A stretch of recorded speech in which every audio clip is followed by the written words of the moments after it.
तो ओम नमः शिवाय, श्री शिवाय नमस्तुभ्यम, जय श्री महाकाल। जी हाँ भक्तों, क्या आपके भी घर में कोई ऐसा व्यक्ति है जो बहुत ज़्यादा नशा करता है? उसका जो नशा है वो छूट ही नहीं रहा। आप लोग बहुत ज़्यादा परेशान हो उसके नशे के लिए कि आखिरकार इस व्यक्ति का जो नशा है वो छूटता क्यों नहीं है। आपने बहुत ज़्यादा मेहनत कर लिया, बहुत ज़्यादा प्रयास कर लिया कि उसका जो नशा है वो छूट जाए, लेकिन फिर भी उसका जो नशा है ना वो छूटने का नाम ही नहीं लेता। आपको बिल्कुल भी समझ में नहीं आता कि आखिर ऐसा क्या हो गया जिसके कारण इस व्यक्ति का जो नशा है वो नहीं छूट रहा। तो आपको परेशान होने की कोई भी आवश्यकता नहीं है। आज जो मैं आपको उपाय बताने वाला हूँ, अगर आपने केवल उतना ही उपाय कर लिया तो अवश्य रूप से सारी की सारी इच्छा और सारी की सारी जो मनोकामना है ना वो पूरी होगी ही होगी। और आपके घर का जो कोई भी व्यक्ति है जिसका भी मतलब जो नशा है नहीं छूट रहा, तो अवश्य रूप से उसका जो नशा है ना वो छूटेगा ही छूटेगा। क्या करना है, कैसे करना है, पूरा आपको बताने वाला हूँ और बहुत ही अच्छे तरीके से आपको समझाने वाला हूँ। तो बस उपाय ध्यान से सुन के अच्छे से करिएगा ज़रूर, ठीक ना। देखिए, आपको भी पता है कि जो पूज्य गुरुदेव की कथा होती है उसमें लाखों की भीड़ आती है। कैसे भीड़ आती है? लाखों की भीड़ आती है। और जब गुरुदेव की कथा में लाखों की भीड़ आती है तो वहाँ ज़्यादातर जो भक्त होते हैं वो क्या करते हैं, पत्र के द्वारा अपनी इच्छा और अपनी मनोकामना जो रहती है वो गुरुदेव तक पहुंचाते हैं। तो अभी गुरुदेव की कथा चल रही थी, आज से 4 से 5 महीना पहले की बात है। गुरुदेव की कथा चल रही थी और गुरुदेव की कथा में लाखों की भीड़ आई। अब जब गुरुदेव की कथा में लाखों की भीड़ आई तो वहाँ ज़्यादातर जो भक्त थे ना उन्होंने क्या किया, पत्र के द्वारा अपनी इच्छा मनोकामना है वो गुरुदेव तक पहुँचाई।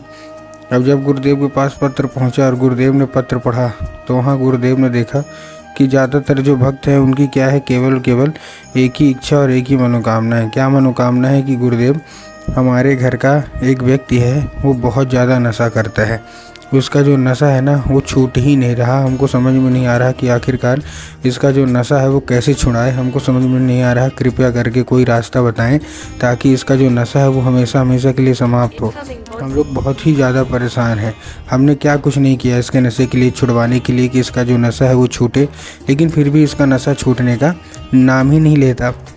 हमने बहुत ज़्यादा डॉक्टर को दिखाया, बहुत ज़्यादा पैसे खर्च कर लिए, हर एक चीज़ कर ली, लेकिन नशा छूटने का नाम नहीं ले रहा। कृपया करके कोई उपाय बताएं। अब जब गुरुदेव ने ये देखा तब गुरुदेव ने 2 से 3 उपाय बताए और कहा केवल और केवल ये उपाय कर लेना, तुम्हारे घर का जो कोई भी व्यक्ति है जिसका भी नशा नहीं छूट रहा, अवश्य रूप से उसका जो नशा है ना वो छूटेगा ही छूटेगा।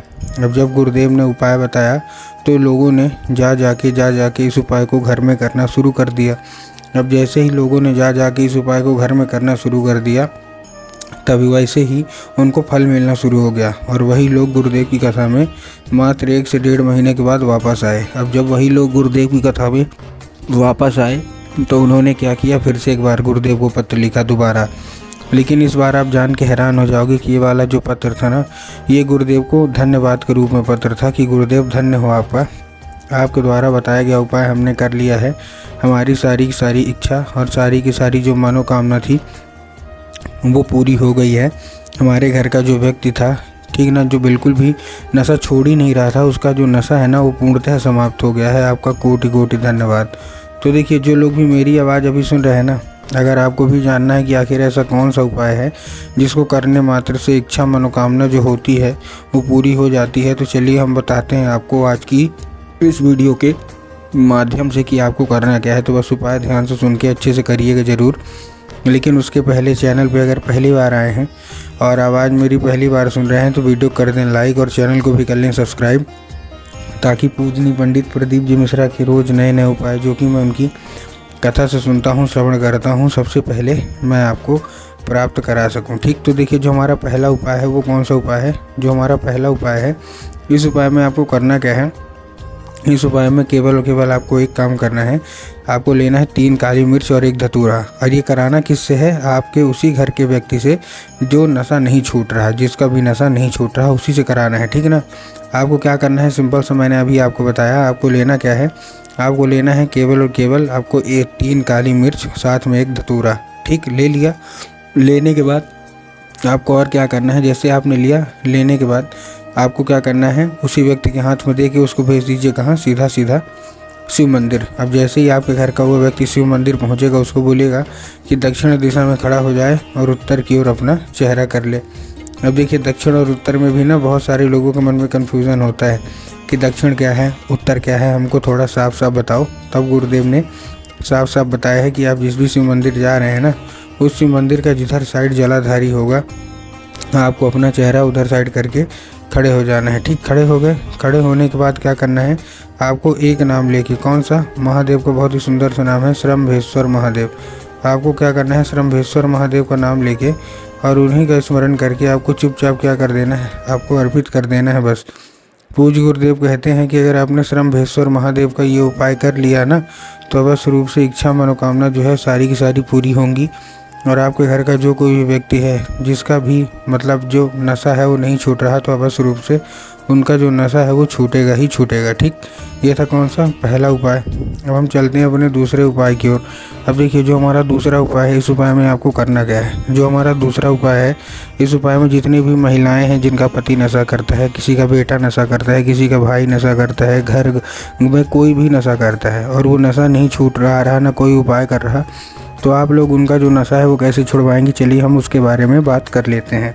इस उपाय को करने के लिए आपको चाहिए क्या, आपको चाहिए 1 लोटा जल और साथ साथ 3 बेलपत्र। क्या क्या चाहिए, 1 लोटा जल चाहिए और 3 बेलपत्र। अब 1 लोटा जल काहे का होना चाहिए, सबसे पहले तो 1 लोटा जो जल है वो तांबे के लोटे में जल होना चाहिए। इस चीज़ का आपको ध्यान रख लेना है। किस में होना चाहिए, तांबे के लोटे में जल होना चाहिए। आपको इस चीज़ का ध्यान रख लेना है। ठीक, रख लिया। उसके साथ साथ आपको ध्यान रखना है कि जो जल है वो आपके घर का होना चाहिए। बहुत सारे लोग गलती क्या करते हैं, घर से खाली लोटा लेके जाएंगे और ले जाके मंदिर परिसर से जल भरने लगेंगे, जो कि गलत है। आपको मंदिर परिसर से जल नहीं भरना, आपको अपने घर से जल भरना है। ठीक, इस चीज़ का भी आपको ध्यान रखना है। ठीक, तो आपने भर लिया। भरने के बाद आपको करना क्या है, आपको 3 बेलपत्र लेना है। अब जब बेलपत्र लेंगे तब आपको ध्यान रखना है कि जो बेलपत्र है वो अच्छी होनी चाहिए, कहीं से भी कटी फटी या खंडित तो बिल्कुल भी नहीं होनी चाहिए। बहुत सारे लोग बेलपत्र लेने में गलती क्या करते हैं कि वो एक पत्ती को ही बेलपत्र मान लेते हैं, जो कि पूर्णतः गलत है। लेकिन आपको भी पता है कि एक पत्ती के तो कोई बेलपत्र होता ही नहीं है, 3 पत्ती मिलके जो बेलपत्र बनती है उसी को हम लोग बेलपत्र मानते हैं।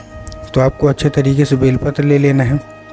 बेलपत्र लेने के बाद आपको उसी लोटे में ले जाके आपको क्या करना है, अच्छे से डाल लेना है। और डालने के बाद पहुंच जाना है कहाँ, सीधा सीधा शिव मंदिर। अब जैसे शिव मंदिर आप पहुंचेंगे, शिव मंदिर पहुंचने के बाद आपको क्या करना है, बाबा के ऊपर अर्पित करना है कुंदकेश्वर महादेव का नाम लेके, और बाबा से उसको औषधि के रूप में मांगना है कि बाबा कृपया करके हमको इसको औषधि के रूप में प्रदान करिए।